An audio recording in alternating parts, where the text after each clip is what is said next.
Hello dear students, good morning. आज हम नए चैप्टर का स्टार्ट कर रहे हैं। नए चैप्टर के लिए वही इलेक्ट्रोस्टैटिक्स का सेकंड चैप्टर है, जिसमें अपन गाउस नियम और इसके जो भी एप्लीकेशंस हैं ना उनको डिस्कस करने वाले हैं। लेकिन गाउस नियम तक जाने से पहले गाउस नियम जिस फिजिकल एंटिटी पे डिफाइन किया हुआ है ना, उस फिजिकल एंटिटी को अपन पहले समझेंगे। वो फिजिकल एंटिटी है विद्युत फ्लक्स। ठीक है, इलेक्ट्रिकल या इलेक्ट्रिक फ्लक्स। ठीक है, इलेक्ट्रिक फ्लक्स को डिफाइन करने से पहले एक छोटी सी चर्चा मैं विद्युत क्षेत्र को लेकर फिर से करना चाहूँगा।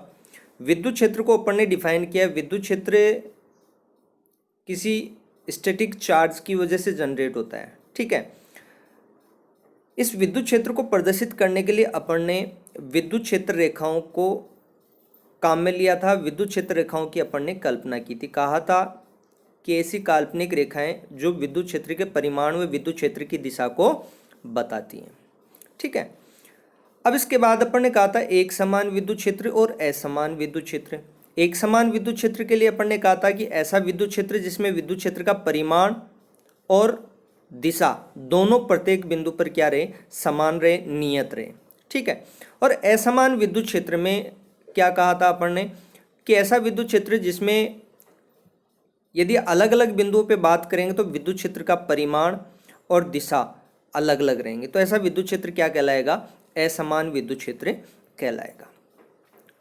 अब विद्युत फ्लक्स क्या है, यदि अपन इसी विद्युत क्षेत्र में विद्युत क्षेत्र के अभिलंबवत कोई पृष्ठ रखते हैं, विद्युत क्षेत्र में विद्युत क्षेत्र के अभिलंबवत कोई पृष्ठ रखते हैं ना, तो उस पृष्ठ के अंदर से कितनी विद्युत क्षेत्र रेखाएं गुजर रही हैं, उन विद्युत क्षेत्र रेखाओं की संख्या को ही क्या कहते हैं अपन, विद्युत फ्लक्स कहते हैं। सिंपल सी बात है, विद्युत क्षेत्र में स्थित किसी पृष्ठ से पृष्ठ के अभिलंबवत गुजरने वाली विद्युत क्षेत्र रेखाओं की संख्या ही क्या कहलाती है, विद्युत फ्लक्स कहलाती है। एक जनरल सा कंसेप्ट है, इसमें कुछ विशेष ऐसा नहीं है जिसके लिए आप बोदर हो। सिंपल सा कंसेप्ट, विद्युत क्षेत्र रेखाओं की संख्या। कौन सी विद्युत क्षेत्र रेखाओं की संख्या, जो विद्युत क्षेत्र में स्थित विद्युत क्षेत्र के अभिलंबवत पृष्ठ से गुजरने वाली हैं। जितनी विद्युत क्षेत्र रेखाएं गुजरेंगी उन विद्युत क्षेत्र रेखाओं की संख्या ही क्या कहलाती हैं, विद्युत फ्लक्स कहलाती है। देखो एक सिंपल सी डेफिनेशन मेरी लिखी हुई है, इसमें आप थ्योरी के थ्रू जाओगे तो क्या होगा, विद्युत क्षेत्र में स्थित किसी पृष्ठ से पृष्ठ के अभिलंबवत गुजरने वाली विद्युत क्षेत्र रेखाओं की संख्या को क्या कहते हैं, विद्युत फ्लक्स कहते हैं। भौतिकी में अपन पृष्ठ की बात कर रहे हैं तो भौतिकी में पृष्ठ के क्षेत्रफल को सदिश लिया जाता है। ध्यान रखना, कोई भी पृष्ठ है, मैथमेटिकली बात करते हैं तो क्षेत्रफल क्या होता है, अदिश होता है। अपन जनरली कैलकुलेट करते हैं कि ये भूखंड है, इसका एरिया क्या है, ये लंबाई, ये चौड़ाई, तो आपने क्या किया, लंबाई चौड़ाई को गुणा करके उसका क्षेत्रफल ज्ञात कर लिया। लेकिन भौतिकी में, फिजिक्स के अंदर जब अपन बात करते हैं क्षेत्रफल की, तो क्षेत्रफल को सदिश रूप में लिया जाता है, और सदिश रूप में लिया जाता है तो फिर दिशा भी स्पेसिफाई करेंगे। दिशा का मतलब क्या है, यहाँ पे क्षेत्रफल से जो भी आपका पृष्ठ है ना, हमेशा उस पृष्ठ के लंबवत, जो भी पृष्ठ है उस पृष्ठ के क्षेत्रफल की दिशा क्या ली जाती है, हमेशा पृष्ठ के क्षेत्रफल के अभिलंबवत। ठीक है, क्षेत्रफल की दिशा क्या होगी, पृष्ठ के तल के लंबवत। ध्यान रखना, यही बात आगे देखो लिखी हुई है कि भौतिकी में पृष्ठ के क्षेत्रफल को क्या लिया जाता है, सदिश लिया जाता है। पृष्ठ के क्षेत्रफल को क्या लिया जाता है, सदिश लिया जाता है, जिसकी दिशा सदैव पृष्ठ की क्या ली जाती है, अभिलंबवत। ये डायग्रामेटिकली में मैंने बता रखी है कि कोई पृष्ठ है जो कागज के तल के लंबवत ले रखा है, यूं तिरछा तिरछा यूं लेने का मतलब क्या है कि ये जो कागज आपका ले रखा है ना, इस कागज के तल के यूं लंबवत पृष्ठ है, और विद्युत क्षेत्र की दिशा क्या है, इस पृष्ठ के अभिलंबवत है। ठीक है, अब विद्युत फ्लक्स क्या मैंने बताया आपको कि यदि विद्युत क्षेत्र रेखाएं गुजर रही हैं, ऐसे पैरेलल विद्युत क्षेत्र रेखाएं गुजर रही हैं, और उस विद्युत क्षेत्र रेखाओं के सामने यदि कोई पृष्ठ रखा हुआ है विद्युत क्षेत्र के अभिलंबवत, तो इस पृष्ठ के अंदर से जितनी विद्युत क्षेत्र रेखाएं गुजर रही हैं उन्हीं विद्युत क्षेत्र रेखाओं की संख्या को अपन क्या कह रहे हैं, विद्युत फ्लक्स कहते हैं। अब चलो इसको मैथमेटिकली आगे डिफाइन करते हैं। विद्युत फ्लक्स होता है क्या, इसको मैथमेटिकली आगे भी डिफाइन करते हैं। देखो, यदि आपके पास विद्युत क्षेत्र कैसा हो, एक समान हो, विद्युत क्षेत्र कैसा हो, एक समान हो। तो एक समान विद्युत क्षेत्र के लिए आप विद्युत फ्लक्स कैसे डिफाइन करोगे? देखो, आपके पास यदि एक समान विद्युत क्षेत्र है और जो पृष्ठ आप ले रहे हो वो पृष्ठ कैसा है, समतल है। डायग्राम में मेरा दिखाया हुआ है, यदि आप कोई विद्युत क्षेत्र ले रहे हो एक समान, कैसा विद्युत क्षेत्र ले रहे हो, एक समान, कैसा विद्युत क्षेत्र ले रहे हो, एक समान, तो उस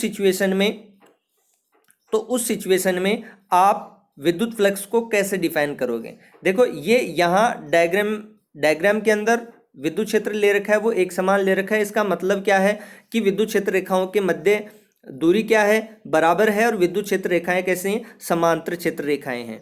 अब यहाँ पे कोई पृष्ठ रखा है, मैंने वही बताया आपको कि यहाँ यूं तिरछा लेने का मतलब क्या है कि ये पृष्ठ कैसे रखा हुआ है, विद्युत क्षेत्र में विद्युत क्षेत्र के अविलंबवत रखा हुआ है। तो यहाँ पे ये जो विद्युत क्षेत्र का परिमाण है ना, ये विद्युत क्षेत्र का परिमाण कह दो या विद्युत क्षेत्र कह दो, और इस पृष्ठ का जो क्षेत्रफल है ना, जो इस विद्युत क्षेत्र में स्थित है, इन दोनों के अदिश गुणनफल को ही अपन विद्युत फ्लक्स के रूप में परिभाषित करते हैं। सिंपल सी बात है। एक समान विद्युत क्षेत्र ई सदिश में यदि कोई पृष्ठ विद्युत क्षेत्र ई सदिश से थीटा कोण पर स्थित है, थीटा कोण पर स्थित है, तो विद्युत क्षेत्र ई सदिश तथा पृष्ठ के क्षेत्रफल, विद्युत क्षेत्र ई सदिश तथा पृष्ठ के क्षेत्रफल, देखो यही लिखा हुआ है यहाँ पे, विद्युत क्षेत्रफल लिख दिया है मैंने, इसका थोड़ा सा ध्यान रखना। विद्युत क्षेत्र ई सदिश तथा पृष्ठ के क्षेत्रफल एस सदिश का अदिश गुणनफल क्या कहलाता है, विद्युत फ्लक्स कहलाता है। अर्थात विद्युत फ्लक्स को डिनोट करते हैं ना, इसके लिए सिंबल काम में लेते हैं फाई, ओ बना के उसको क्रॉस करते हैं फाई, और सब्सक्रिप्ट ने ई लगाया है, क्यों लगाया, विद्युत फ्लक्स, फ्लक्स के लिए फाई काम में ले रहे हैं, और ई बता रहा है कि ये फ्लक्स कौन सा है, विद्युत फ्लक्स। ये जरूरी भी है क्योंकि अपन आगे जाके मैग्नेटिक फ्लक्स को भी डिस्कस करने वाले हैं, चुंबकीय फ्लक्स को भी, तो वहां चुंबकीय फ्लक्स के लिए फाई बी काम में लेंगे। सिंबॉलिक अलग रिप्रेजेंटेशन है, तो उसी अकॉर्डिंग अपन को काम में लेना है। फाई ई का मतलब क्या है, फाई ई का मतलब है विद्युत फ्लक्स, ध्यान रखना इस चीज का। और ये होता क्या है, जिस विद्युत क्षेत्र में विद्युत क्षेत्र के अविलंबित पृष्ठ स्थित है या थीटा कोण पर पृष्ठ स्थित है, उस विद्युत क्षेत्र और पृष्ठ के क्षेत्रफल दोनों का अदिश गुणनफल क्या कहलाता है, विद्युत फ्लक्स कहलाता है। मैथमेटिकली फाई ई बराबर अपन ने क्या लिखा है, ई सदिश डॉट एस सदिश। यहां अदिश गुणनफल है तो एक बात और स्पष्ट हो जाती है कि विद्युत फ्लक्स क्या होता है, अदिश होता है। अब फ्लक्स अदिश है तो उसकी दिशा की अपन कोई बात करेंगे नहीं। अदिश गुणनफल को खोलने के लिए अपन कोस का मल्टीपल काम में लेते हैं, तो फाई ई बराबर क्या हो जाएगा, ई एस कोस थीटा, जहां ई तो क्या है, विद्युत क्षेत्र जिसमें पृष्ठ थीटा कोण पर रखा गया है, और एस क्या है, पृष्ठ का क्षेत्रफल है, और थीटा क्या है, विद्युत क्षेत्र की दिशा और पृष्ठ के क्षेत्रफल की दिशा के मध्य कोण है। ठीक है, यहां देखो, आप देखना चाहें तो ये देखो, इसको रिप्रेजेंट कर रखा है, ये थीटा कोण। ई सदिश की डायरेक्शन ये है और एस सदिश की डायरेक्शन ये है। यहां पे थीटा कोण इन दोनों के बीच का कोण है। ठीक है, समझने वाली बात थी, आई होप आप लोगों को समझ में आ गया होगा। ठीक है, चलो अब आगे बढ़ते हैं।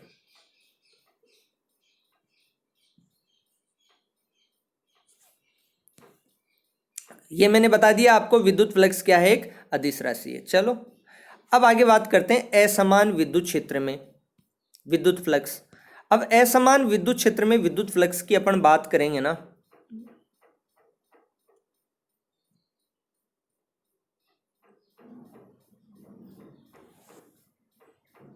चलो निकाय को समझते हैं अपन।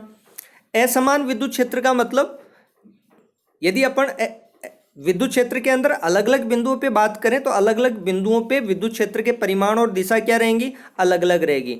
यहां पे मैंने देखो असमान विद्युत क्षेत्र लिए है ना, तो कहीं पे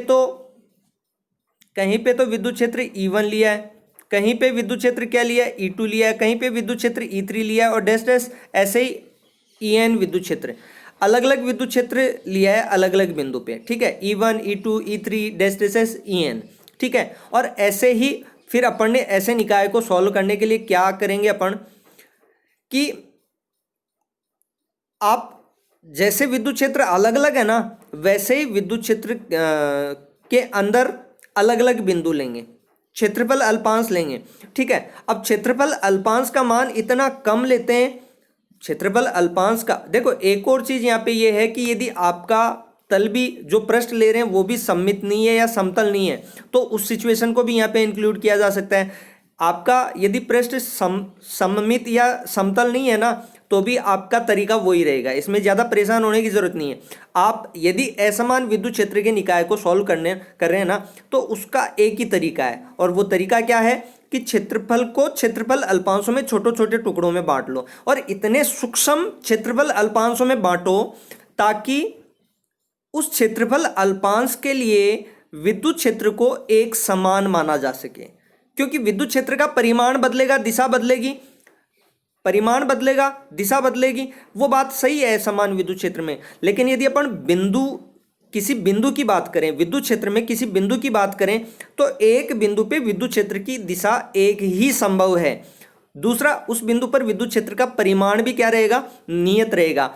तो इस वजह से अपन ने पृष्ठ को क्या करने की कोशिश की है कि पृष्ठ को, यदि पृष्ठ का आकार भी सममित नहीं है और पृष्ठ के लिए बात करें समतल भी नहीं है, तो उस सिचुएशन को भी ले लो, चाहे कोई फर्क नहीं पड़ता। उससे आप क्या कर सकते हो, विद्युत क्षेत्र में स्थित इस पृष्ठ पर क्या करो, क्षेत्रफल अल्पांश लो, और ये क्षेत्रफल अल्पांश इतने सूक्ष्म होने चाहिए कि इन क्षेत्रफल अल्पांशों के लिए विद्युत क्षेत्र को नियत माना जा सके। जैसे क्षेत्रफल अल्पांश को आपने बिंदुवत ले लिया, अब विद्युत क्षेत्र में किसी बिंदु पर विद्युत क्षेत्र का परिमाण व दिशा नहीं बदल सकती। किसी भी बिंदु की बात करें तो विद्युत क्षेत्र की दिशा और परिमाण एक ही रहेगा, वो नहीं बदल सकते। इस वजह से यदि आपका विद्युत क्षेत्र एक समान है तब तो कोई दिक्कत नहीं है, आपने फाई ई बराबर ई सदिश डॉट एस सदिश कर दिया, कोई प्रॉब्लम नहीं है। लेकिन अब यदि विद्युत क्षेत्र असमान है तो अपन को निकाय को वैसा ही बनाना पड़ेगा जैसा एक समान विद्युत क्षेत्र का निकाय है। तो असमान विद्युत क्षेत्र के निकाय को भी सरल करने के लिए अपन को उसी रूप में जाना पड़ेगा जिस रूप में एक समान विद्युत क्षेत्र के लिए अपन ने निकाला। और इसके लिए कर क्या सकते हैं, अपन इस पृष्ठ को छोटे छोटे क्षेत्रफल अल्पांशों में बांट लेंगे, छोटे छोटे टुकड़े कर लेंगे। छोटे छोटे क्षेत्रफल अल्पांश का मतलब इन क्षेत्रफल अल्पांशों का क्षेत्रफल इतना कम होना चाहिए कि एक तरीके से ये बिंदुवत हो। और उस सिचुएशन में विद्युत क्षेत्र में अपन कहते हैं, किसी भी बिंदु की बात करें तो उस बिंदु पर विद्युत क्षेत्र के परिमाण और दिशा क्या रहते हैं, कांस्टेंट रहते हैं। तो एक समान विद्युत क्षेत्र का निकाय बन जाएगा आपका।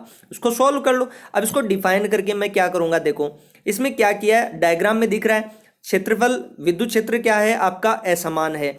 E1 E2 dash dash dash EN के रूप में अपन ने अलग अलग बिंदु पे विद्युत क्षेत्र बताया है, और पृष्ठ को भी मैंने इसी प्रकार से छोटे छोटे क्षेत्रफल अल्पांशों में बांटा है। देखिए जैसे यहाँ पे मैंने डेल S1 लिया है, ठीक है, यहाँ पे मैंने डेल S2 लिया है, यहाँ पे मैंने क्या लिया है, डेल S3 लिया, और डैश डैश यहाँ पे मैंने क्या लिया है, डेल SN लिया है। ठीक है, असमान विद्युत क्षेत्र को पहले बताया। देखो ऐसा विद्युत क्षेत्र जिसमें विद्युत क्षेत्र का परिमाण या दिशा अलग अलग बिंदु पर अलग अलग होती है, असमान विद्युत क्षेत्र कहलाता है। ठीक है, अब देखो हैंड रिटन नोट्स हैं तो वैसे तो होंगे नहीं, और मेरे ख्याल से टाइपिंग किए हुए तो बहुत सारी बुक्स मार्केट में, एक आप लोगों के कई स्टूडेंट्स के माइंड में ऐसी थ्योरी रहती है कि फलाने फलाने इंस्टीट्यूट में क्या होता है, हैंड रिटन नोट्स होते हैं, ऐसा सिस्टम होता है, वैसा सिस्टम होता है। पढ़ने वाले स्टूडेंट्स के लिए I think this is better option. Handwritten notes are better than typed notes. Typing की भी बहुत सारी बुक्स मार्केट के अंदर है, अनर्गल की लैंग्वेज उनके अंदर रहती है। हैंड रिटन नोट्स होते हैं तो उनमें क्या होता है, एक लिमिटेड मैटर आपको मिलता है। कंसेप्ट मैं कोई नहीं छोड़ूंगा, बाकी I think this is better, that's why don't think other things, come on the point. ऐसे निकाय में देखो करना क्या है कि ऐसे निकाय को सॉल्व करने के लिए ऐसे निकाय में करेंगे क्या, अपन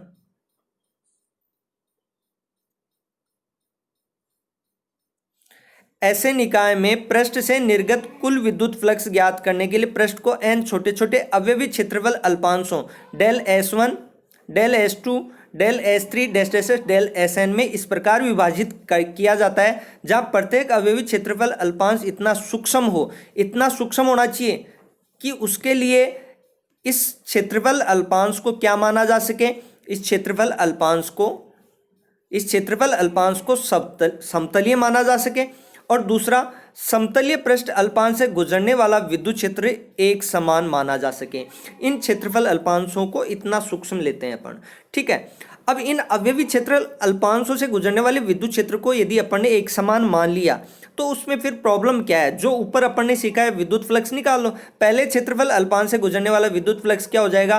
विद्युत क्षेत्र क्या है? E1, तो डेल S1। विद्युत फ्लक्स φ2 क्या हो जाएगा? E2 dot del S2। अदिश गुणनफल करना है अपन को, डेल φ3 बराबर E3 सदिश डॉट डेल S3 और डेल φn बराबर En सदिश डॉट। ये आपने अलग अलग फ्लक्स ज्ञात कर लिया। अब विद्युत फ्लक्स क्या है मैंने ऊपर बताया आपको कि विद्युत फ्लक्स क्या है? अदिश राशि है। और अदिश राशियों का कुल ज्ञात करने के लिए केवल और केवल अपन बीजगणितीय योग करते हैं। ये अलग अलग क्षेत्रफल अल्पांशों के लिए अलग अलग क्या है भाई? विद्युत फ्लक्स, विद्युत क्षेत्र रेखाओं की संख्या ही तो है। दिक्कत कहाँ है? जोड़ दो, बीजगणितीय योग कर दो। बीजगणितीय योग करोगे तो क्या होगा? देखो, संपूर्ण पृष्ठ से निर्गत कुल विद्युत फ्लक्स का मान क्या निकल के आएगा? क्या निकल के आएगा? सबको जोड़ दिया, बीजगणितीय योग कर दिया, तो यहाँ पे बीजगणितीय योग कर दिया। अब यहाँ पे देखो, हर प्लस के बाद एक वैल्यू बदल रही है, वेरिएबल है, चेंज हो रही है और क्रम से चेंज हो रही है। E1 del S1, E2 del S2, E3 del S3 dash dash dash. इसको आप समेशन फॉर्मेट में लिख सकते हो, फाई ये लिख सकते हो। समेशन का मतलब क्या होता है मैथमेटिकली? योग। और करना क्या है? i इक्वल्स 1 to n तक आपको यही टर्म्स चलानी है। E ऑफ i का सदिश डॉट डेल एस आई का सदिश।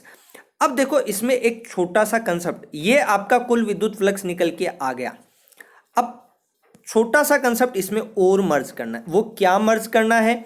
वो ये है कि प्रत्येक आप क्या कर रहे हो? अवयवी क्षेत्रफल अल्पांश अति सूक्ष्म लेना चाह रहे हो। डेल एस का मान लगभग शून्य की ओर हो, इतना कम हो ये क्षेत्रफल अल्पांश कि लगभग बराबर हो।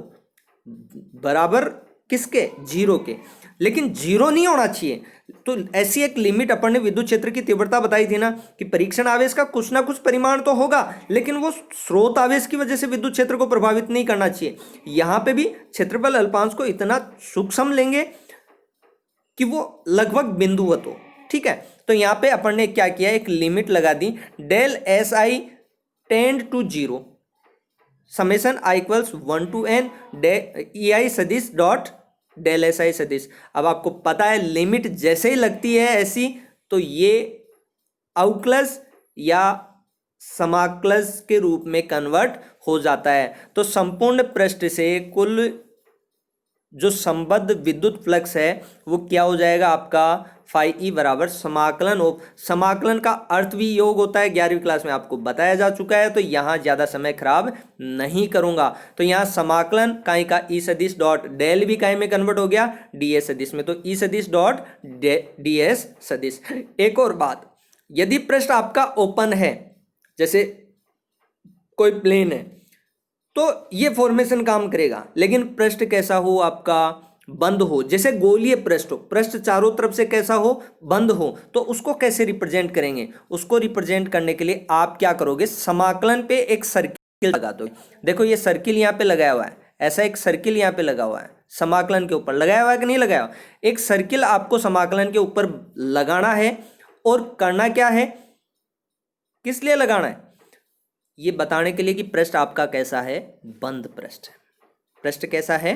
बंद पृष्ठ है। और बंद पृष्ठ को रिप्रेजेंट करने के लिए अब लिखोगे आप बंद पृष्ठ, दो वर्ड्स आपके यूज होंगे, उससे बेटर है सिंबॉलिक अपन रिप्रेजेंट करें, कोई दिक्कत नहीं है। ध्यान रखना, इस गोले का जो समाकलन के ऊपर लगा हुआ है, इसका मतलब क्या होता है?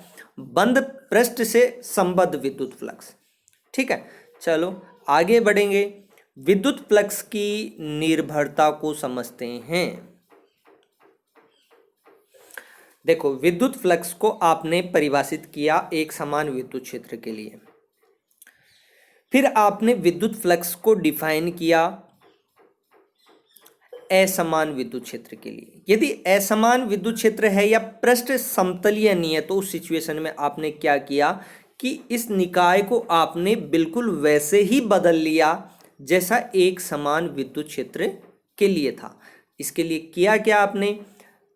जो आपका पृष्ठ था उसको छोटे छोटे क्षेत्रफल अल्पांशों में बांट लिया, और इन क्षेत्रफल अल्पांशों को इतना सूक्ष्म लिया कि इन क्षेत्रफल अल्पांशों को समतलीय माना जा सके, दूसरा विद्युत क्षेत्र इनके लिए एक समान माना जा सके।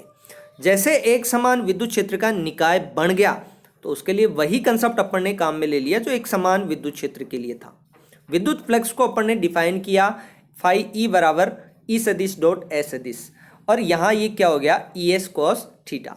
अब यहाँ पे फिर से वही बात करूँगा मैं कि यहाँ पे तीन एंटिटीज इस फॉर्मेशन में ऐसी नजर आ रही हैं जिन पे विद्युत फ्लक्स निर्भर करेगा, और वो तीनों एंटिटीज आप देख रहे होंगे। पहली ई, ठीक है, दूसरी एस, और तीसरी ये एंगल जो विद्युत क्षेत्र और पृष्ठ के क्षेत्रफल सदिश के बीच का कोण है। भौतिक राशियां ऐसी तीन हैं जिन पे विद्युत फ्लक्स का मान निर्भर करेगा। और वन बाय वन बात करें तो सबसे पहले विद्युत क्षेत्र, ये विद्युत क्षेत्र, विद्युत क्षेत्र, विद्युत क्षेत्र का परिमाण क्या होगा, विद्युत क्षेत्र की दिशा क्या होगी, इस पे विद्युत फ्लक्स निर्भर करेगा। दूसरी फिजिकल एंटिटी है जो पृष्ठ आपने लिया है, उस पृष्ठ का क्षेत्रफल, क्षेत्रफल का परिमाण क्या है, जिससे संबद्ध, जिस पृष्ठ से संबद्ध आप विद्युत फ्लक्स ज्ञात करोगे उस पृष्ठ का क्षेत्रफल क्या है, उस पे भी निर्भर करेगा विद्युत फ्लक्स। और तीसरा है ई सदिश, मतलब विद्युत क्षेत्र और ए सदिश पृष्ठ के क्षेत्रफल के मध्य का जो कोण है उस पर भी विद्युत फ्लक्स क्या करेगा, निर्भर करेगा। ठीक है, चलो आगे बढ़ते हैं। अब दो चीजें तो अपन को जैसे गिवन होंगी वो यूज कर लेंगे, लेकिन थीटा के ऊपर निर्भरता को अपन थोड़े अच्छे से क्लेरिफाई कर लेते हैं। क्या है, देखो, यदि आप बात करें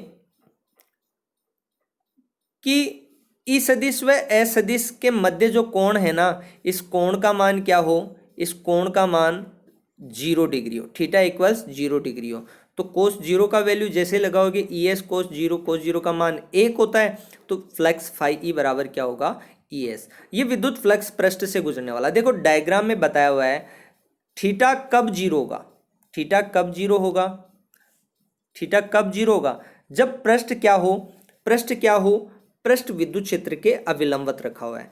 अब विद्युत क्षेत्र तो यूं है, पृष्ठ विद्युत क्षेत्र के अविलंबत रखा हुआ है, लेकिन फिर भी विद्युत क्षेत्र की और पृष्ठ के क्षेत्रफल की दिशा क्या है, एक ही दिशा में। क्यों? क्योंकि पृष्ठ से पृष्ठ के क्षेत्रफल की दिशा क्या होती है, अविलंबत होती है। तो पृष्ठ तो आपका विद्युत क्षेत्र के कैसे रखा हुआ है, विद्युत क्षेत्र के अविलंबत ही रखा हुआ है, लेकिन पृष्ठ के क्षेत्रफल की दिशा क्या होती है, पृष्ठ के तल के अविलंबत। तो इस वजह से ई सदिश और एस सदिश क्या है, एक ही दिशा में हो गया। तो थीटा आपको क्या प्राप्त हो, इस निकाय को समझना जरूरी है। विद्युत क्षेत्र आपका लेफ्ट टू राइट है, बाएं से दाएं दिशा में है, पृष्ठ आपका इस विद्युत क्षेत्र में लंबवत रखा हुआ है, लेकिन फिर भी ई सदिश और एस सदिश के बीच कोण थीटा 0 डिग्री है। क्यों है? क्योंकि हमें पता है कि पृष्ठ के क्षेत्रफल की दिशा क्या होगी, पृष्ठ के तल के लंबवत। ठीक है, तो यहाँ ई सदिश भी इसी दिशा में है, एस सदिश भी इसी दिशा में है, तो थीटा आपका 0 डिग्री रहेगा। और फ्लक्स आपको पृष्ठ से, देखो वैसे भी यदि विद्युत क्षेत्र के लिए आप बात कर रहे हो तो विद्युत क्षेत्र के जब पृष्ठ लंबवत रहेगा ना, लंबवत रहेगा तो ही उससे विद्युत क्षेत्र रेखाएं जो गुजरेंगे ना, यदि पृष्ठ यूं हो जाएगा तो विद्युत क्षेत्र रेखाएं ऊपर से गुजर जाएंगे, नीचे से गुजर जाएंगे, तो मैक्सिमम थोड़ा ही प्राप्त होगा। पृष्ठ जब आपका अविलंबत रहेगा ना, यूं पृष्ठ अविलंबत रहेगा, तभी उससे गुजरने वाली विद्युत क्षेत्र रेखाओं की संख्या क्या होगी, अधिकतम रहेगी। ध्यान रखना इस बात का। थीटा 90 डिग्री का मतलब क्या है, पृष्ठ तो विद्युत क्षेत्र के अविलंबत है, लेकिन आपको पृष्ठ के तल और विद्युत क्षेत्र के बीच कोण नहीं देखना है, आपको पृष्ठ के क्षेत्रफल की दिशा और विद्युत क्षेत्र के बीच का कोण देखना है। ठीक है, इस स्थिति में फ्लक्स आपका क्या है, मैक्सिमम है, अधिकतम है, और साथ में धनात्मक भी है, पॉजिटिव विद्युत फ्लक्स है। ध्यान रखना, विद्युत फ्लक्स को धनात्मक कब लेते हैं, जब पृष्ठ से निर्गत फ्लक्स की अपन बात कर रहे हैं। पृष्ठ से फ्लक्स क्या हो रहा है, बाहर निकल रहा है, निर्गत फ्लक्स की अपन बात कर रहे हैं, तो फ्लक्स को क्या लेते हैं, धनात्मक लेते हैं। चलो आगे बढ़ते हैं। केस सेकंड में मैं डिस्कस करूंगा जब थीटा का मान क्या हो, 90 डिग्री हो। जब थीटा का मान क्या हो, 90 डिग्री हो। थीटा का मान 90 डिग्री है, लेकिन ये थीटा है ई सदिश और ए सदिश के बीच का। इस स्थिति में आपका पृष्ठ कैसे हो जाएगा, विद्युत क्षेत्र के यूं हो जाएगा। और देखो इस सिचुएशन में विद्युत क्षेत्र रेखाएं आपकी ऊपर से गुजर जाएंगी, नीचे से गुजर जाएंगी, लेकिन पृष्ठ के अंदर से एक भी विद्युत क्षेत्र रेखा नहीं गुजरेंगी। यदि पृष्ठ का तल कैसे, विद्युत क्षेत्र के समांतर है, तो विद्युत क्षेत्र रेखाएं पृष्ठ के क्षेत्रफल से एक भी नहीं गुजरेंगी, तो विद्युत फ्लक्स देखो इस सिचुएशन में जीरो रहेगा। मैथमेटिकली या कंसेप्चुअली बात करेंगे तो थीटा आपका क्या रहेगा, यहाँ देखो पृष्ठ ऐसे है तो आपका एस सदिश तो कौन सी डायरेक्शन में, ऊपर की तरफ है, और ई सदिश कौन सी डायरेक्शन में, इस दिशा में है। तो इस वजह से थीटा का मान क्या हो जाएगा, 90 डिग्री हो जाएगा। ये थीटा का मान क्या हो गया आपका, यहाँ पे देखो 90 डिग्री हो गया। That's why we are saying that phi E equals E S cos 90 degree, phi E equals E S cos 90 degree, cos 90 equals zero, that's why phi E equals zero. इस स्थिति में पृष्ठ से निर्गत फ्लक्स क्या होगा, न्यूनतम होगा और शून्य होगा। अब शून्य है तो धनात्मक ऋणात्मक की बात तो अपन करेंगे नहीं, सिंपल सी बात है। नेक्स्ट केस थर्ड की अपन डिस्कस करते हैं। केस थर्ड आपको क्या कहता है, जब थीटा क्या हो 180 डिग्री हो। अब देखो पहले पृष्ठ को मैंने यूं लिया था और अब पृष्ठ को मैंने यूं लिया है। देखो पहले वाले, देखो गौर करोगे तो ऊपर वाले में देखना मैंने पृष्ठ में ये इस तरीके से लिया था, अब इसमें पृष्ठ को मैंने कैसे लिया है, ऐसे लिया है, और उससे फर्क क्या पड़ेगा, मैंने पृष्ठ की दिशा बदल दी है। ठीक है, अब डायग्राम में समझना बहुत इंपॉर्टेंट है। मैंने इस चीज़ को डिस्कस करने वाले नहीं होती, स्टूडेंट समझ जाते हैं, लेकिन फिर भी देखना पीछे वाले, जब थीटा 0 डिग्री लिया है तो मैंने पृष्ठ को यूं लिया है। ठीक है, और यहां पे मैंने पृष्ठ को कैसे लिया है, ये डायग्राम में दिख ही रहा है आपको। क्यों लिया है, मैंने पृष्ठ की दिशा बदली है। जैसे पृष्ठ की दिशा बदली है तो पृष्ठ के क्षेत्रफल की दिशा भी क्या हो गई, पृष्ठ के क्षेत्रफल की दिशा भी ये हो गई, देखो हो गई ना। और विद्युत क्षेत्र की दिशा ये है, तो यहाँ पे थीटा का मान आपको नजर आ ही रहा है। थीटा का मान क्या हो गया, 180 डिग्री हो गया। और थीटा का मान 180 डिग्री हो गया तो मैथमेटिकल कंसेप्ट यहाँ पे अपन को क्या कहता है, मैथमेटिकल कंसेप्ट ये कहता है कि यहाँ पे फाई विद्युत फ्लक्स का मान क्या है, ऋणात्मक होगा। ध्यान रखना किसी भी पृष्ठ के लिए विद्युत फ्लक्स का मान ऋणात्मक कब लेंगे अपन, विद्युत फ्लक्स का मान ऋणात्मक कब लेंगे, जब अपन पृष्ठ में जो विद्युत क्षेत्र रेखाएं प्रवेश कर रही हैं ना, उन विद्युत क्षेत्र रेखाओं, जो पृष्ठ में विद्युत क्षेत्र रेखाएं प्रवेश कर रही हैं उनके लिए, पृष्ठ में विद्युत क्षेत्र रेखाएं प्रवेश कर रही हैं। यहाँ पे आपकी विद्युत क्षेत्र रेखाओं को आप देखोगे ना, तो देखो इधर से ये विद्युत क्षेत्र रेखाएं इधर से इस पृष्ठ के अंदर क्या कर रही हैं, प्रवेश कर रही हैं। इस वजह से यहां विद्युत फ्लक्स को ऋणात्मक लिया गया है। ऊपर वाले केस में देखोगे ना आप, तो ऊपर वाले पृष्ठ केस में देखो कैसे लिया गया है। ऊपर वाले केस में देखो, ऊपर वाले पृष्ठ में आपको कैसे लिया गया है, यहां पे विद्युत क्षेत्र रेखाएं इस पृष्ठ से बाहर निकल रही हैं।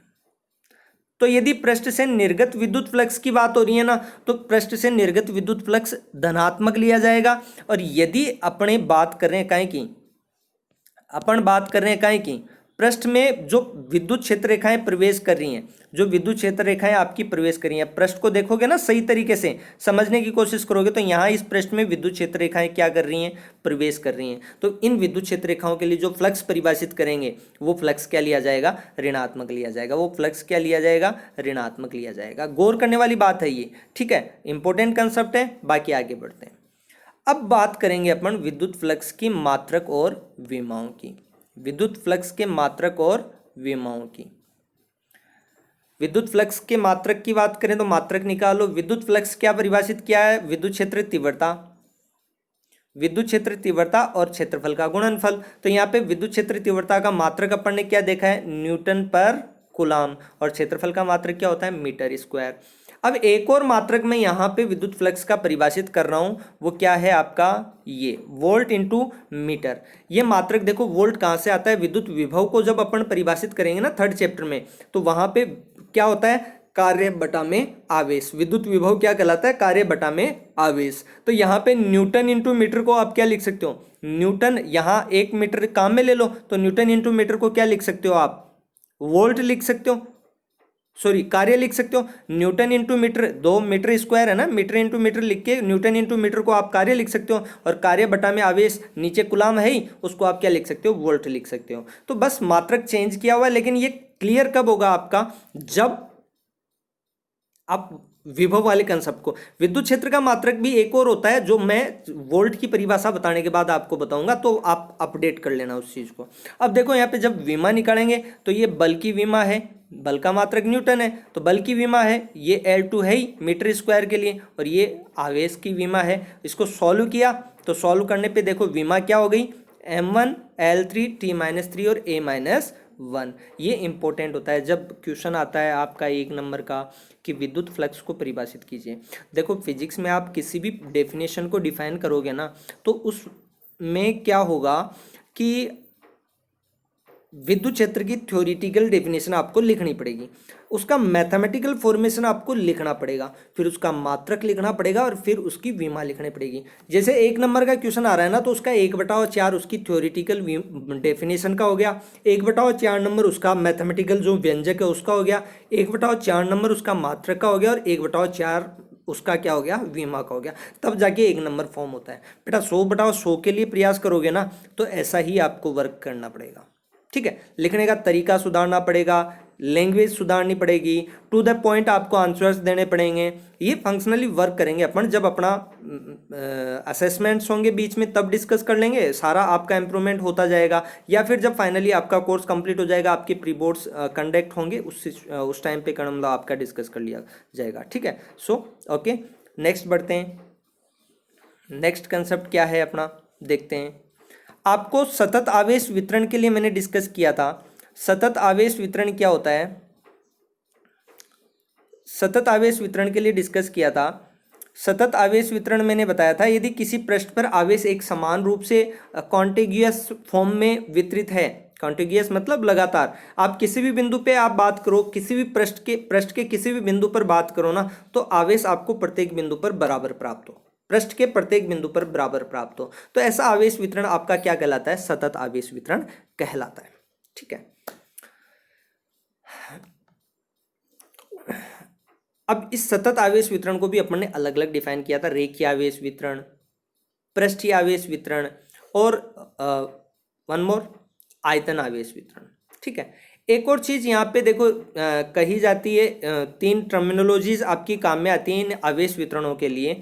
एक विमीय आवेश वितरण, एक विमीय मतलब एक ही दिशा में सरल रेखीय आवेश वितरण, तो वो रेखीय आवेश वितरण को ही कहा जाता है। यदि अपन द्विविमीय की बात करते हैं तो अपन किसी पृष्ठ की बात करते हैं तो पृष्ठीय आवेश वितरण को द्विविमीय आवेश वितरण कहते हैं अपन। और त्रिविमीय आवेश वितरण की बात करें तो यदि किसी अपन आयतन की बात करें, किसी भी ऑब्जेक्ट के या वस्तु के संपूर्ण आयतन में आवेश एक समान रूप से वितरित है, मतलब सभी संभव दिशाओं में, तो उसको त्रिविमीय आवेश वितरण अपन कहेंगे। तो आयतन आवेश वितरण को आप त्रिविमीय आवेश वितरण कह सकते हो। ठीक है, ये टर्मिनोलॉजीज हैं जो फिजिक्स में आपकी कहीं पे भी यूज कर लेते हैं, इनका आप फंक्शनली अच्छे से समझ लोगे, छोटी छोटी टर्म्स हैं तो दिक्कत नहीं आती है। अब देखो रेखीय आवेश वितरण के लिए फोकस करेंगे कि रेखीय आवेश वितरण के कारण आपको 2 फिजिकल एंटिटीज को यहाँ डिफाइन करनी है, एक तो विद्युत बल और एक विद्युत क्षेत्र। और ये मैंने पहले से ऐसे स्पेसिफाई इस वजह से की है ताकि अभी आप समझ लोगे ना तो जब आप डिस्कस करोगे गाउस लॉज एप्लीकेशंस तो उस टाइम पे आपका यूं काम हो जाएगा। बेसिक कंसेप्ट्स आपके आगे बहुत हेल्प करते हैं, बड़े टॉपिक्स आपके बहुत आसान हो जाते हैं, तो जरूरी है इस चीज को समझो। देखो रेखीय आवेश वितरण के लिए क्या कहा है कि एक L लंबाई का तार लिया है, इस पे आवेश रेखीय रूप में वितरित है, जिसका रेखीय आवेश घनत्व मैंने क्या ले लिया, लैम्डा। ठीक है, आवेश घनत्व को, रेखीय आवेश घनत्व को अपन ने क्या कहा था, आवेश बटा में लंबाई। लैम्डा बराबर क्या है, आवेश जितना भी इस पे रेखीय रूप से वितरित है वो बटा में रेखीय रूप से जो आवेश जितनी लंबाई पर वितरित है ना वो लंबाई।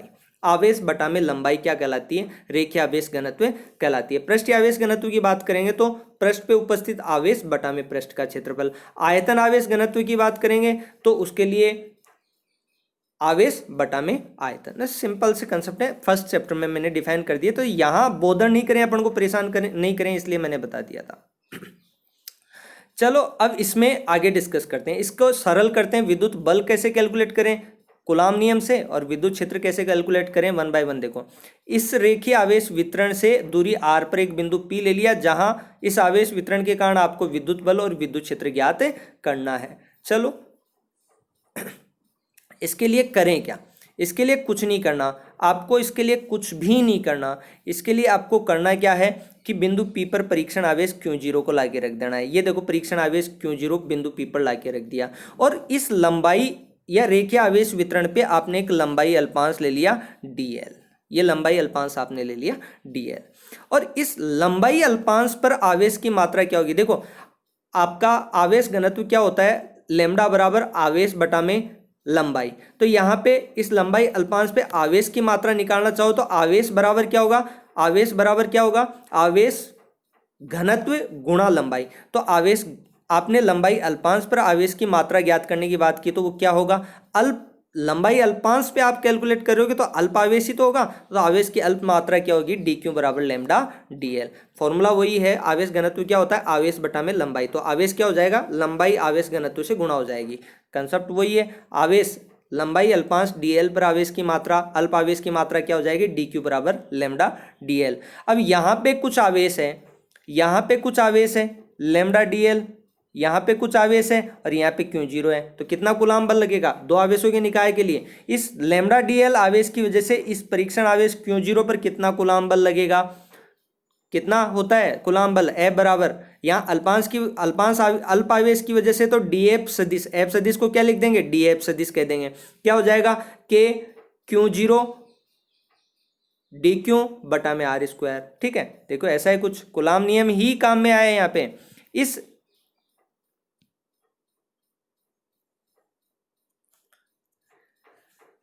इस आवेश के कारण परीक्षण आवेश क्यू जीरो पर कूलाम विद्युत बल क्या हो जाएगा, देखो के क्यू वन क्यू टू बटा में आर स्क्वायर, फॉर्मूला वही है ना। अब ऊपर समीकरण एक से डी एफ सदिश का मान रख दिया, डी क्यू सदिश यहाँ रिप्लेस कर दिया डी एफ सदिश में, लैम्डा डी एल यहाँ रख दिया, कुछ भी नहीं किया है।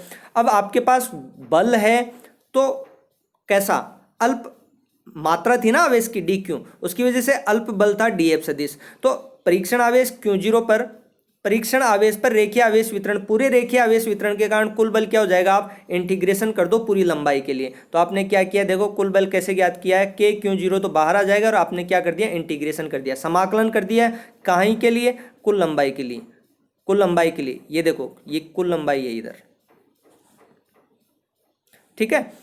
और यहाँ पे वो आगे का ऐसा कैसा फॉर्मेशन है, ये आगे का ऐसा कैसा फॉर्मेशन है, इसमें कोई दिक्कत नहीं है। चलो अब आगे बढ़ते हैं।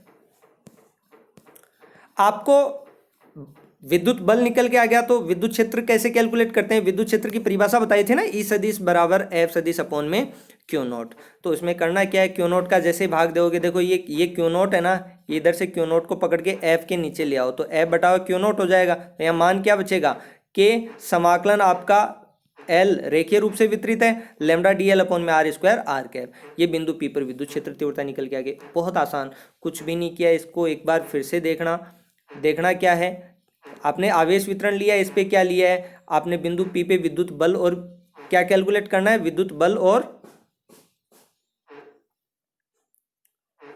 विद्युत बल, बिंदु पी पर क्या करना है आपको, विद्युत बल और विद्युत क्षेत्र ज्ञात करना है। तो यहाँ पे क्या किया आपने, लंबाई अल्पांश में बांट लिया, छोटे छोटे लंबाई अल्पांशों में बांट लिया आपने, और उस लंबाई अल्पांश पे आवेश की मात्रा ज्ञात कर ली, लैम्डा डी एल। ठीक है, इस आवेश की वजह से परीक्षण आवेश क्यू जीरो पर कुलाम विद्युत बल आपने कैलकुलेट कर लिया। कुलाम बल आपने देखा था क्या होता है, के Q one Q two upon में आर स्क्वायर। तो आपका एक क्यू जीरो है, एक डी क्यू है, डी क्यू का मान लैम्डा डी एल है, वो रिप्लेस कर दिया, और फिर क्यू जीरो को एफ के बटा में ले जाके विद्युत क्षेत्र को डिफाइन कर दिया, कुछ भी नहीं है। ठीक है, आई होप आप लोगों को मेरी क्लास पसंद आई होगी। तो पसंद आई है तो प्लीज़ आप लोगों से रिक्वेस्ट है कि जो इंस्टीट्यूट के ऐप से क्लास मेरी देख रहे हैं ना, वो आपके क्लास के लिए कमेंट बॉक्स में कमेंट और रेटिंग ज़रूर डालें। और जो यूट्यूब पे मेरी क्लासेस देख रहे हैं ना, वो यूट्यूब पे मेरे चैनल को सब्सक्राइब करें, लाइक करें और बेल आइकन को प्रेस कर लें। जैसे ही नेक्स्ट क्लास में डालूंगा ना, तो वो नेक्स्ट क्लास का नोटिफिकेशन आप लोगों के पास आ जाएगा। इतना मेरा रिक्वेस्ट माने, आप लोगों का कुछ नहीं जाएगा, चैनल को सब्सक्राइब करने में, लाइक करने में और बेल आइकन को प्रेस करने में। आपका कोई कॉस्ट नहीं लगती है आपके, लेकिन मेरा जो एक है ना एटीट्यूड ऑटोमेटिकली पॉजिटिव हो जाता है। ठीक है, सो प्लीज़ आप लोग ज़रूर करें ऐसा। ठीक है, okay, thank you. Next class में फिर से मिलते हैं। Okay, bye.